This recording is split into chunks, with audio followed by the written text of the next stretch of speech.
कंठरव कर, कसर करू नको. आपला स्वर करण्याप्रमाणे मोठा कर.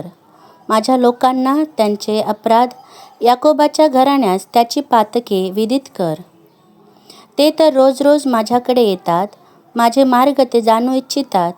नीतीचे आचरण करणाऱ्या व आपल्या देवाचे नियमशास्त्र न सोडणाऱ्या राष्ट्राप्रमाणे ते माझ्याजवळ रास्त निर्णय मागतात.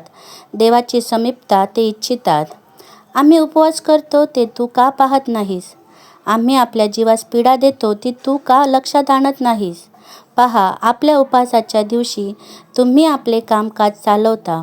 तुम्ही आपल्या सर्व मजुरांकडून काबाड कष्ट करवता. पहा, तुमच्या उपवासांचा परिणाम तर असा होतो की तुम्ही त्यावेळी कटकटी करता व दुष्टपणाने ठोसाठोशी करता. तुमचा शब्द ऊर्ध्वलोकी ऐकू जावा यासाठी तुमचे हल्लीचे उपवास आहेत असे नाही. मला पसंत पडणारा असा हा उपवास आहे काय? मनुष्याच्या जीवास पीडा व्हावी असा हा तुमचा उपवासाचा दिवस आहे काय? लव्हाळ्यासारखे आपले डोके लववणे आणि आपल्या अंगाखाली गोंडपाट व राख पसरणे ह्याला उपवास म्हणतोस काय?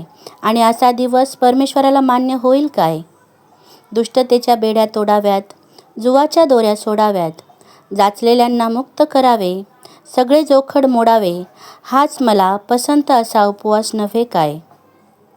तू आपले अन्न भुकेल्यांना वाटावे, तू लाचारांना व निराश्रितांना आपल्या घरी न्यावे. उघडा दृष्टीस पडलास त्यास वस्त्र द्यावे.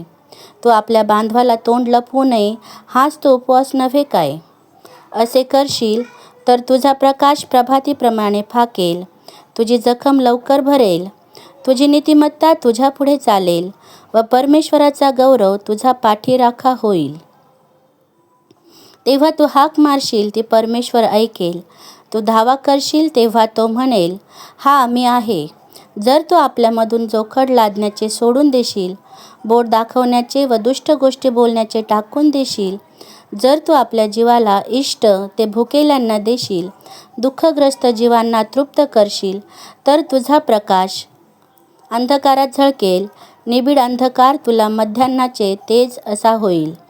परमेश्वर तुला सततचा मार्गदर्शक होईल. तो अवर्षणसमयी तुझ्या जीवास तृप्त करील, तुझ्या हाडांना मजबूत करील.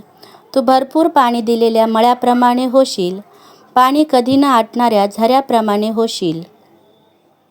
बहुतकाळ मोडून पडलेली शहरे तुझे लोक पुन्हा बांधतील.